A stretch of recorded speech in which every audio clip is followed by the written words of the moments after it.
नमस्कार, Bharat express UP पर आपका स्वागत है। मैं हूं हरशंकर कुमार। लोकसभा चुनाव से पहले समाजवादी पार्टी में आपसी खींचतान और टकरार शुरू हो गई है।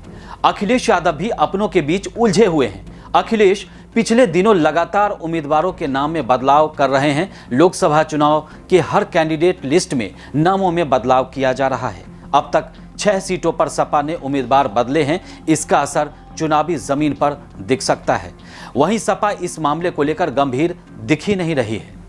क्या है सपा की परेशानी, इस वीडियो में हम आपको विस्तार से बताते हैं। केंद्र की सत्ता में हैट्रिक लगाने के दावे के साथ भाजपा के शीर्ष चेहरे चुनावी मैदान में हैं। वो जमीन पर उतरकर प्रचार कर रहे हैं, एक एक इलाके की जमीन नाप रहे हैं। दूसरी ओर यूपी में पूरी 80 सीटें जीतने का दावा कर रहे मुख्य विपक्षी दल सपा का नेतृत्व टिकटों की अदला बदली से ही जूझ रहा है। पार्टी ने इस बार महीनों पहले उम्मीदवारी को लेकर जमीनी मंथन के दावे किए थे। लोकसभा क्षेत्रवार बैठकें हो रही थी, फिर भी रोज नाम बदले जा रहे थे। इसके चलते क्षेत्र में जनता के बीच पहुंचने की जगह उम्मीदवार और दावेदार दोनों ही टिकट पाने व बचाने की जुगत में लगे हुए थे। उन्होंने पूरी ताकत इसी काम में झोंक रखी है। सपा मुखिया अखिलेश यादव ने पिछले साल नवंबर से ही जिले व लोकसभा क्षेत्रवार संगठन के पदाधिकारियों के साथ बैठक का सिलसिला शुरू कर दिया था। जमीनी मुद्दों के अलावा संभावित चेहरों पर भी चर्चा की गई थी।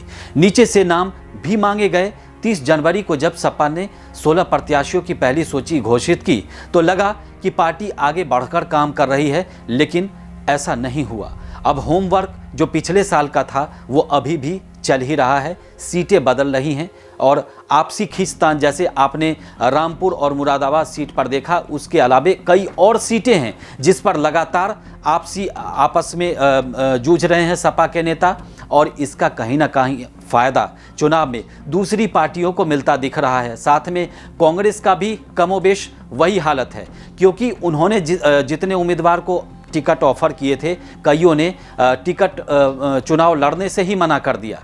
इसके अलावा ऐसा भी हुआ कि सपा के, अब बात अगर सपा की करें तो सपा में कई नेता ऐसे भी हैं जो चुनाव के लड़ने के लिए उनको पहले से कहा गया, उन्होंने पूरी तैयारी कर ली जनता के बीच जाके, लेकिन अल्टीमेटली उनको टिकट नहीं दिया गया। उनकी जगह कोई और उम्मीदवार उतार दिया गया।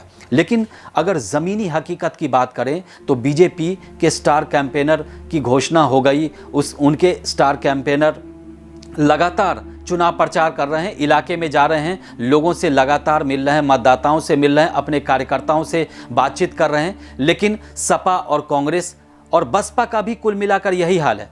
तो इन तीनों पार्टियों, विपक्षी दल की अगर बात करें तो उनकी बहुत अच्छी स्थिति इस समय चुनाव प्रचार में नहीं है, जबकि पहले चरण के चुनाव में अब ज़्यादा दिन बचा ही नहीं है। आपको हमारा ये वीडियो अच्छा लगा तो इसे लाइक कीजिए और चैनल को सब्सक्राइब कीजिए। नमस्कार।